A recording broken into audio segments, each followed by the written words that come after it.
नमस्कार दर्शक बंधु, आज हूँ एप्रिल 16 तारिख गुरुवार। आसतु केतोटी गुरुत्वपूर्ण खबर उपरे नजर पकाइबा। सेतिपई वीडियोटी को शेष पर्यंत देखंतु एवं जदि चैनल रे नुआरु आछंती ताहेले सब्सक्राइब करी बेल आइकन टी को दबाई दियंतु, जा फल रे नुआ नुआ अपडेट सर्वप्रथमे पाई परिबे। आजिर प्रथम खबर प्रकाश पाइला चलित वर्षर मैट्रिक रिजल्ट। सीबीएसई पक्षरु दशम श्रेणी परीक्षा फल घोषणा करा जायछि। जेउ छात्र छात्री माने एई वर्ष परीक्षा दैतिले से माने एबे आधिकारिक वेबसाइट ओ ऐप माध्यम रे निजर फलाफल चेक करि परिबे। छात्र छात्री माने cbse.gov.in बा results.cbse.nic.in किंबा cbse-results.nic.in परी वेबसाइट रे लॉगिन करी निजर रोल नंबर ओ आवश्यकता विवरणी देई रिजल्ट देखि परिबे। एहा सहित डिजिलॉकर ओ उमंग भली मोबाइल ऐप माध्यम रे मध्ये फलाफल उपलब्ध अछि। एसएमएस सुविधा मध्ये दिया जायछि, जा द्वारा छात्र छात्री माने सहजरे फल जानि परिबे। एई वर्ष सीबीएसई कोनोसी प्रेस कॉन्फ्रेंस करी नाही। पास परसेंटेज झियो पुओ भित्तिक तथ्य राज्य अनुसार परिमाण इत्यादि सब तथ्य वेबसाइट रे जारी करा जिवो। छात्र छात्री को परामर्श दिया जाउछि जे से माने अधिकारी को वेबसाइट रे जाई सतर्क भाबे निजर तथ्य जांच करंतु ओ भविष्यत पई मार्क डाउनलोड करी संरक्षण करंतु बोली बोर्ड पक्षरु कहा जायतिबा सूचना मिलिछि। परवर्ती खबर शपथ ग्रहण कले मुख्यमंत्री सम्राट चौधरी। बिहार रो राजनैतिक इतिहास रे एक गुरुत्वपूर्ण दिन। 2 दशंधि अधिक समय धरी निकुमारक जुग एप्रिल 14 तारिख रे शेष होई जायतिला। से राज्यर इतिहास रे सबठारु दीर्घ समय धरी मुख्यमंत्री भाबरे कार्य करथिले। एप्रिल 15 तारिख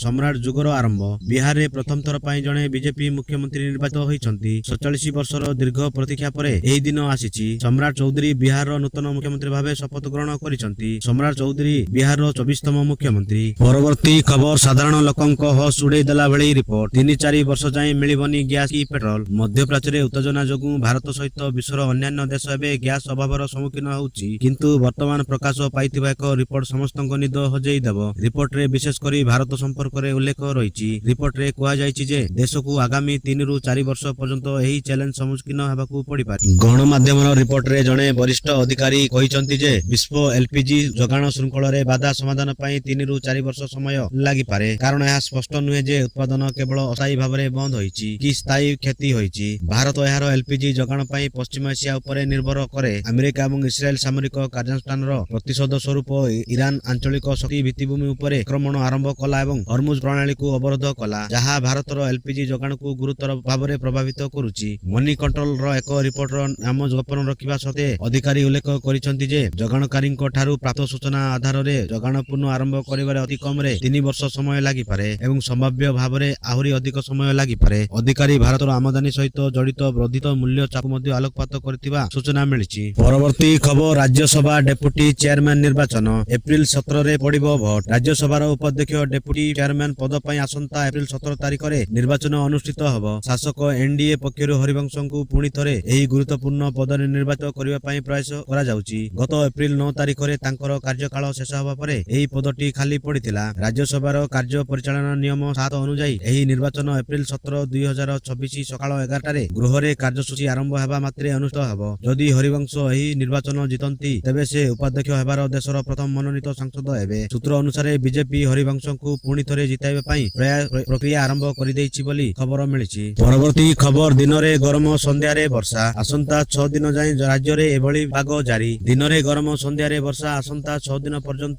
राज्य रे एभली पाग जारी रहइबो। एति पई उभय उपकूल ओडिशा सह पश्चिम ओडिशार किछि जिल्ला को येलो वार्निंग जारी होइछि। आसंता 24 घंटा मध्ये उपकूल ओडिशार बालेश्वर, भद्रक, जाजपुर, केन्द्रापड़ा, कटक, जगतसिंहपुर, पुरी, खर्दा, नयगढ़, गंजम एवं गजपति जिल्ला रे गरम अनुभूति हबो। मयूरभंज, बालेश्वर, केन्दुझर, भद्रक, केन्द्रापड़ा, जाजपुर, कटक, जगतसिंहपुर, पुरी एवं खर्दा जिल्लार किछि अंचल रे आज संध्या रे वर्षा सह बिजुली ओ घड़घड़ी होई पारे बोली सूचना मिलिछि। 30-40 किलोमीटर प्रति घंटा बेगरे पवन हेबा संभावना रहिछि। आसंता काली बालेश्वर, भद्रक, जाजपुर, केन्द्रापड़ा, कटक, जगतसिंहपुर, पुरी, खर्दा, नयगढ़, गंजम एवं गजपति जिल्ला रे प्रबल गरम ओ गुळुगुळी स्थिति उपजिबो बोली पाणीपाग विज्ञान केन्द्र तरफरु सूचना जारी करा जायछि। परवर्ती खबर ट्रम्प को प्रस्ताव परे नरमिले ईरान राष्ट्रपति कहिले शांति आलोचना पई आमे प्रस्तुत। वर्तमान रो अस्थिर विश्व परिस्थिति मध्ये एक आशाजनक खबर सामना को आसीछि। दीर्घ दिनरु परस्पर कठोर शुरू भाबरे जणाशुना अमेरिका एवं ईरान मध्ये लागि रहितबा तथा एबे शांतिर आलोचना आडकू मुहाइछि। अमेरिका राष्ट्रपति डोनाल्ड ट्रम्प को सकारात्मक अभिमुख्य परे एबे ईरान राष्ट्रपति मसूद पेजेशकियान मध्ये निजर अभिमुख्य स्पष्ट करिसंती। से कहिसंती जे ईरान केबे भी युद्ध चाहे नाही, परन आलोचना माध्यम रे समस्त समस्यार समाधान चाहुछि। पेजेशकियान को एही बयान परे पश्चिम एशिया रे चलतिबा उत्तेजना कमिबा नै विश्व स्तर रे नूतन चर्चा आरंभ होइछि बोली खबर मिलिछि।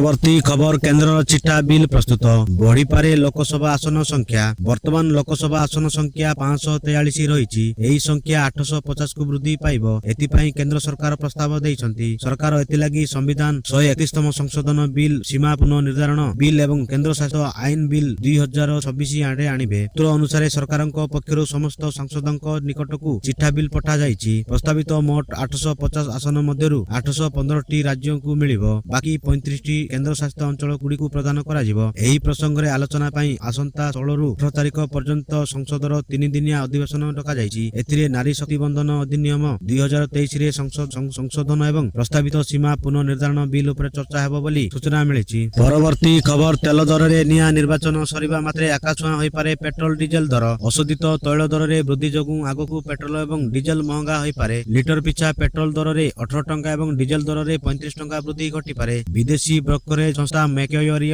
ରିପୋର୍ଟ ଅନୁସାରେ ଅଶୋଧିତ ତୈଳ ଦର ଉଚ୍ଚ ସ୍ତରରେ ରହିଥିବା ସତ୍ତ୍ୱେ ଦେଶରେ ପେଟ୍ରୋଲ ଏବଂ ଡିଜେଲ ଦର ସ୍ଥିତି ରହିଛି। ଏହାଦ୍ୱାରା ତୈଳ କମ୍ପାନୀ ଗୁଡ଼ିକ କ୍ଷତି ସହୁଛନ୍ତି। ଏଭଳି ସ୍ଥିତିରେ ପଶ୍ଚିମବଙ୍ଗ ସହିତ 5 ରାଜ୍ୟରେ ନିର୍ବାଚନ ଶେଷ ହେବାର ତୁରନ୍ତ ବାଦ କମ୍ପାନୀ ଗୁଡ଼ିକ ଦାମ ବଢାଇ ପାରନ୍ତି। 46 ଦିନରେ ଅଶୋଧିତ ତୈଳ ଦର $27 ବଢିଛି। ତୈଳ ଦର ବଢିବା ଦ୍ୱାରା ଲିଟର ପିଛା ପେଟ୍ରୋଲରେ 18 ଟଙ୍କା ଏବଂ ଡିଜେଲରେ 35 ଟଙ୍କା କ୍ଷତି ସହୁଛନ୍ତି କମ୍ପାନୀ। ଗତ ମାସ ଅଶୋଧିତ ତୈଳ ରେକର୍ଡ ସ୍ତରରେ ଥିବା ବେଳେ 3 ରାଷ୍ଟ୍ରାୟତ୍ତ ତୈଳ କମ୍ପାନୀ ଦୈନିକ ପାଖାପାଖି 2400 କୋଟି ଟଙ୍କାର କ୍ଷତି ସହିଥିଲେ। ଉତ୍ପାଦ ଶୁଳ୍କରେ 10 ଟଙ୍କା ହ୍ରାସ ପରେ ଏହା କମି 1600 କୋଟି ଟଙ୍କା ହୋଇଛି ବୋଲି ସୂଚନା ମିଳିଛି। ପରବର୍ତ୍ତୀ ଖବର ଭୟଙ୍କର ଅଗ୍ନିକାଣ୍ଡରେ ଜଳିଗଲା 1000ରୁ ଅଧିକ ଘର ବିସ୍ଫୋରଣରେ ଥରିଲା ପୁରା ଅଞ୍ଚଳ। ଭୟଙ୍କର ଅଗ୍ନିକାଣ୍ଡରେ ଜଳିଗଲା ବସ୍ତିରେ ଥିବା 1000ରୁ ଅଧିକ ଘର। ବୁଧବାର ଲକ୍ଷ୍ନୌର ବିକାଶ ନଗର ପୋଲିସ ଷ୍ଟେସନ ଅଞ୍ଚଳରେ ଘଟିଛି ଏହି ଭୟଙ୍କର ଅଗ୍ନିକାଣ୍ଡ। ବିକାଶ ନଗର ବିନାୟକପୁରମ ବସ୍ତିରେ ଅଗ୍ନିକାଣ୍ଡ ଘଟି ପଡ଼ିଯାଇଛି 1000ରୁ ଅଧିକ ଝୁପୁଡି ଘର। ସୂଚନା ଅନୁସାରେ ବୁଧବାର ଅପରାହ୍ନ 4ଟା ବେଳେ ହଠାତ୍ ବସ୍ତିରେ ଅଗ୍ନିକାଣ୍ଡ ହୋଇଥିଲା। ଆଉ ଏହି ଅଗ୍ନିକାଣ୍ଡ ଏତେ ଭୟଙ୍କର ଥିଲା ଯେ ମାତ୍ର କିଛି ସମୟ ଭିତରେ ଏହା ପୁରା ବସ୍ତିକୁ କବଳିତ କରିଥିଲା। ଏପଟେ ଭୟଙ୍କର ଅଗ୍ନିକାଣ୍ଡ ଦେଖି ଜୀବନ ବିକଳରେ ବସ୍ତି ବାସିନ୍ଦା ଏଣେ ତେଣେ ଧାଇଁଥିବା ଫଳରେ ଦଳାଚକଟା ପରିସ୍ଥିତି ମଧ୍ୟ ସୃଷ୍ଟି ହୋଇଥିଲା। ତେବେ ପୋଲିସ ଏବଂ ଅଗ୍ନିଶମ ବାହିନୀ କର୍ମଚାରୀ ପହଞ୍ଚି ଲୋକଙ୍କୁ ଉଦ୍ଧାର କରିଥିଲେ। ଆହୁରି ମଧ୍ୟ ଅନେକଙ୍କ ପିଲାମାନେ ଅଗ୍ନିକାଣ୍ଡରେ ଫସି ରହିଥିବା ବେଳେ ସେମାନଙ୍କୁ ଉଦ୍ଧାର କରିବାକୁ ଯିବା ବେଳେ ପୋଲିସ ଲୋକଙ୍କୁ ଅଟକାଇଥିଲା। ଯାହାକୁ ନେଇ ଉତ୍ତେଜନା ଦେଖିବାକୁ ମିଳିଥିଲା। କିଛି ଲୋକଙ୍କ ପଥର ଫିଙ୍ଗିବା ଆରମ୍ଭ କରିଦେଇଥିଲେ। ଏଥିରେ ସିଭିଲ ଡିଫେନ୍ସ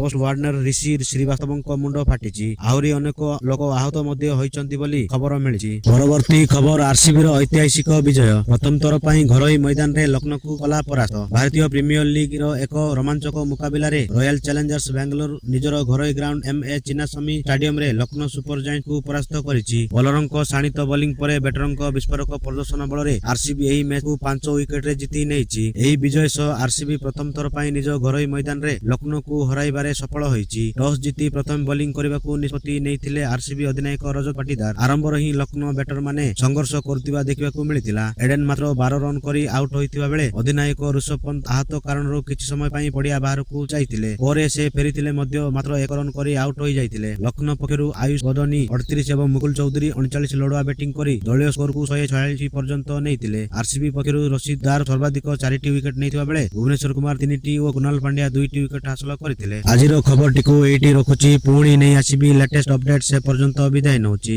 ଜୟ ହିନ୍ଦ।